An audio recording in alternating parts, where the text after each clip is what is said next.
Hey guys, welcome to Poor Man Mods. Today I have something that I hope is going to help out a lot of the people in the Mark3 Supra community, and actually this can probably help out some people if you don't have a Supra. I'm sure this actually can apply to a lot of vehicles out there.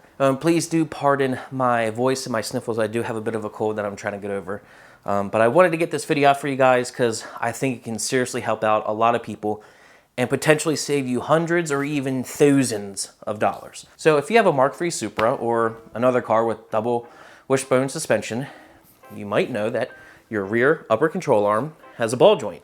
And specifically in the Mark3 Supra, it is not serviceable or replaceable, and if it fails, you need to replace this entire arm, which you can get used, but if you want to get a new one from Toyota, it's around $600, and so that steers a lot of people to go to aftermarket adjustable arms, and I might get myself started on those because those really irritate me, and it's kind of a conspiracy in my opinion. I want to show you guys in this video how you can add serviceability to your ball joint and possibly repair it without replacing the whole control arm and spending $600 to $1,200 or however much you could spend on an OEM arm or tubular arms. This video, unfortunately, is not going to show you how to replace this ball joint. I did make an Instagram post kind of teasing about this, and I'm still doing some research to try to figure out how to replace the ball joint on this arm if it actually does need replaced. I'm suspicious that chances are your ball joint probably doesn't even need to be replaced. This control arm, all it does is go up and down a little bit. It's not a steering arm. You don't have Hikis back there. It's not on the front, so this ball joint isn't twisting much at all. It really shouldn't. Should just be going up and down and doing that motion. The ball joint just does a little bit of this.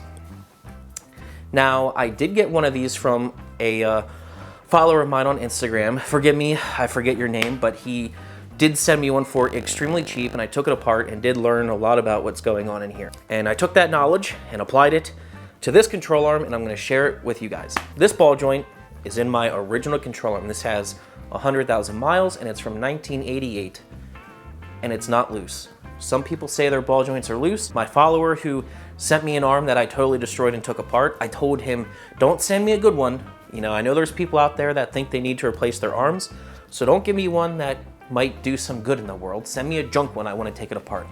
And he sent me his worst one, and that ball joint was still tight. 30 years, still tight, good and tight. Really all that's inside here is a big beefy ball joint that sits inside of a plastic cup that has a plastic dome, and it's packed full of grease. And on the top here, I don't know how they did it, but there's a steel cap that's encased in aluminum here. You cannot remove it without destroying the cap or the arm. It's pretty in there, and that's why it's not replaceable. But I don't think it needed to be replaceable because I don't think these fail that often unless something seriously happens. Some people claim that their ball joint is a little bit loose and they want to replace it. Now, I'm not an ASE certified technician. I don't work for Toyota. I don't really know the specs on this, but I feel like if your ball joint on this arm is loose, if it just moves around pretty easily, that doesn't necessarily mean it's bad. This isn't a turning arm. There isn't a whole lot of movement. All this ball joint is doing is a little bit of this, forward and back, just because this arm is going up and down. Now, if there's slop, if you can actually move it and there's like free play in there, like there's a gap, then it's bad. But if it's just moving a little easy, I'm not so sure that is worth spending $600 to $1,200 to replace. You can correct me if I'm wrong in the comments. I don't know if that justifies replacing that ball joint. Now, what makes a ball joint go bad? Specifically one like this that does not move a lot. And really, that's just a lack of lubrication. Over 30 years, the oils separate from the grease. It drains out. If you notice, if you still have your original arms, I guarantee if you go back and look at your knuckles, they appear to be wet. And mine did. And that's kind of how, you know, I got my attention on here. I'm preparing this car for Supras in Vegas and noticed that they were wet on both sides right near the ball joint. So I'm like, my boots must be torn. Well, actually only one was, the other wasn't. But if the ball joint is sitting like this for 30 years, and these cars are known to sit and not drive a whole lot. This only has 100,000 miles over 30 years. That's a heck of a lot of sitting and a heck of a lot of not much movement coming out of this guy. So the oil is going to separate from the grease the grease is gonna dry up and it's gonna lose lubrication, and that's how it goes bad. Or if the boot tears, dirt gets in there and grinds it all up and it loses lubrication that way. Unless you get into an accident, that's really the only way this is going to fail. Correct me if I'm wrong, please. So what I did to add some serviceability to this is I drilled and tapped the top here and put a grease fitting in, packed it full of freaking grease, flushed it out, have all new grease in it, and upon doing some research, found a replaceable boot. So now this has a brand new OEM Toyota boot and fresh new grease, and I polished the arm up, and it is better than new. If you look at the top of your ball joint here, I don't know about other cars, but for this Supra one, you can see a bit of tar right here. You don't want to remove that. I believe this is to weatherproof the ball joint. Where this metal cap is encased into the aluminum, they put this tar here to keep moisture and stuff out. So you don't want to remove this, leave that on if you can. So let me show you exactly what I did to make this arm look this good and to make it pretty much better than new. Use the wire wheel and just wire wheel the crap out of it to get the aluminum corrosion off and all the black tar, and made this thing look pretty shiny and looking good. I just now noticed after taking the wire wheel to these arms, it made it so clean that you can see that the arms are marked R for right and L for left. I had no idea they were marked before. So yeah, I didn't know that they were side specific, but now you know. A bunch of years ago, I did put these energy suspension polyurethane bushings in there. They're packed full of grease, so they're good to go. No problems there. The first thing I did while these were still on the car was install a Zerk fitting. This particular grease fitting that I'm going to be installing has a thread pitch of 1/4x20, so I'll be using a 1/4x20 tap. And also comes with this little rubber cap to prevent dirt from getting in the grease fitting. For a 1/4x28 tap, you're supposed to use a 7/32 drill bit, so that's what I got here.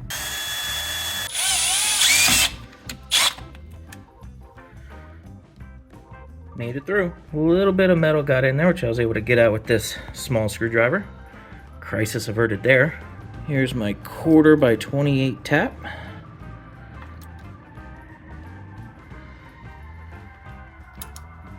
I'm only gonna try to do 1 or 2 turns at a time, maybe less. Back it out just to try to prevent any metal from getting in there. As you can see, we got threads now. Was a little bit of metal in there. Was able to get it out with the screwdriver, so just be careful, take your time, and if you see metal get in there, use a small pick or something like this to get it out. Okay, got all the metal out from inside the ball joint that I could see. Let's get the grease fitting on.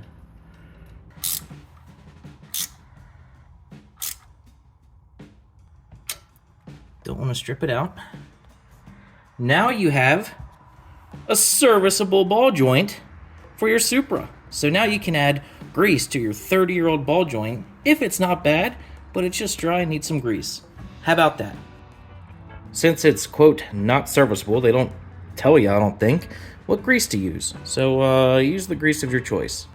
I could not film that single-handedly because I had to put pressure on the grease gun to make the grease actually go in, but I pumped about 4 squirts of grease into the ball joint itself. So now it's all nice and lubricated. And now we can flip the little cap on it.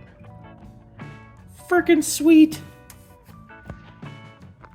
Now what exactly is on the other side of this metal cap? There's a pretty big void, maybe 1/2 inch or so, of just nothingness, or there should be a bunch of grease. Then there's a plastic dome that sits on top of the ball joint and the ball joint plastic cup. And this really is something every person should do to their ball joint, installing a grease fitting. You don't necessarily need to replace your boots if your boots are fine. If your ball joints are fine, don't replace them. But if you have your OEM arm, you should absolutely drill and tap it and put a grease fitting in, because your grease is 30 years old if it's even in there anymore. So before it fails, put the Zerk fitting in there and pump it full of grease. It's even better if you flush it out and get all new grease in to keep it lubricated and keep it lasting another 30 years. But in the event where your boot is torn, and one of my boots was torn, you should definitely replace it to keep the contamination out. You want to be very careful with this spring clip here that you don't damage it. I watched another YouTube video and saw a guy use some zip ties, a pretty ingenious method to separate the clip without damaging it. The first time I actually did damage it, I got it a little bit out of its original shape, but luckily I was able to bend it back in, and now it's as good as new. Shit!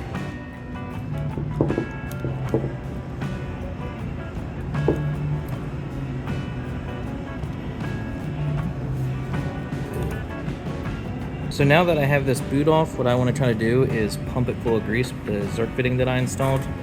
See if I can flush out all the old grease and have it come out.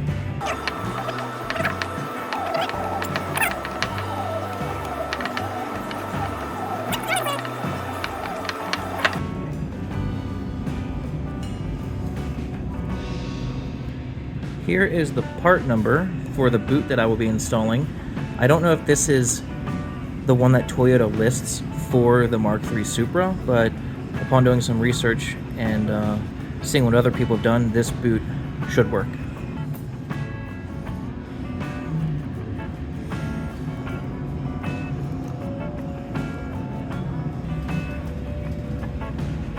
With the new boot installed, we can try to get this bad boy back on without damaging this or that. Be very careful. We'll try the zip tie method again. You want to get your zip tie here and here, where you got 2 layers to grip onto. Pull it apart and slide it over.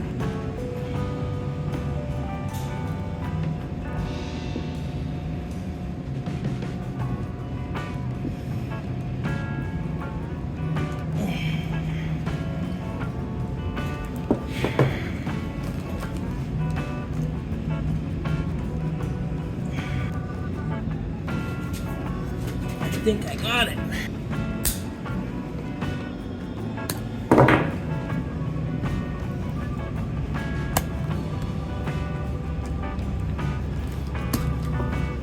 It worked! There it is. It's in. Oh yeah.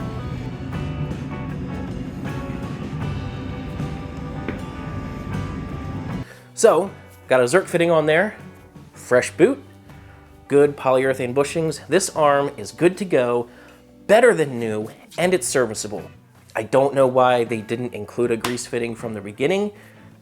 Every part that requires lubrication should be able to be serviced. It shouldn't just be a replaceable part. So when I made a couple posts about this on Instagram, a couple of people were like, oh, you know, this company, that company, they make pretty good adjustable upper control arms that can replace this if you want. And that gets a fire under my butt.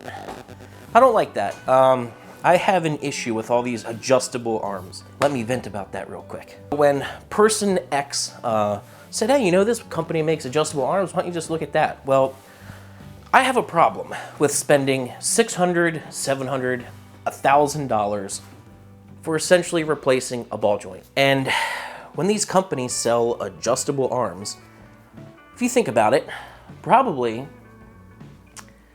95% of the people that buy all these adjustable arms probably don't utilize the adjustability. Now, for this car specifically, the lower control arm has a camber bolt on it to adjust camber. So you don't need, unless you're doing something really extreme, you don't need an adjustable upper control arm that also adjusts your camber, because you already have that adjustment, unless you're doing something really extreme. But in my experience, watching my friends, my colleagues, and other people that I know, people on the internet, seeing all these people buy these adjustable arms, I would say 98% of the time, when someone buys an adjustable arm, they make it the same length as the factory arm and put it in. And these companies sell you these adjustable arms as race car parts, and they make them adjustable because what they don't tell you, it is way harder to make an arm like this, the exact dimensions to fit perfectly every time. It's a heck of a lot easier to get it close and then add a nut, an adjustable bolt or a heim joint or whatever, and then you adjust it to make it fit. It's a heck of a lot easier and cheaper to do that, but then they upsell you and say, hey, it's adjustable for race car stuff. And everybody buys into it, but not me. I'm also not doing mega extreme stuff. If you're doing, you know, mega extreme stuff, racing, and you are really dialing in your suspension or you're doing something crazy, sure, you might need it. Most of the people that probably watch my videos and me and my friends and most of the people that you see at Cars and Coffee and car shows probably don't need all that adjustability, but they like saying, oh, I got these adjustable arms. It kind of triggers me because, you know, I know the person who mentioned that company who makes adjustable arms, they were being genuine and trying to help me out saying that this company makes arms. But if I need to replace a ball joint, that should be a $30 part. I am not going to spend $600 to $1,000 to do that. To me, that is just unacceptable and certainly not the poor man mod way. That's why I'm not getting adjustable arms. I'm sticking with the stock stuff because I don't see the point in getting an adjustable arm just to make it the stock length. So I hope this video helps you out. This video applies to more than just Supra people. If you don't have a Zerk fitting on your ball joint, you might want to consider doing that if you want to increase the lifespan of that ball joint and don't want to replace the whole control arm. I'll have a link in the description down below to the stuff I think that would be helpful for doing this job. Hope you guys enjoyed this video. Hope you learned something, and I will see you on maybe the next Supra update, getting this thing ready for Supras in Vegas. See ya.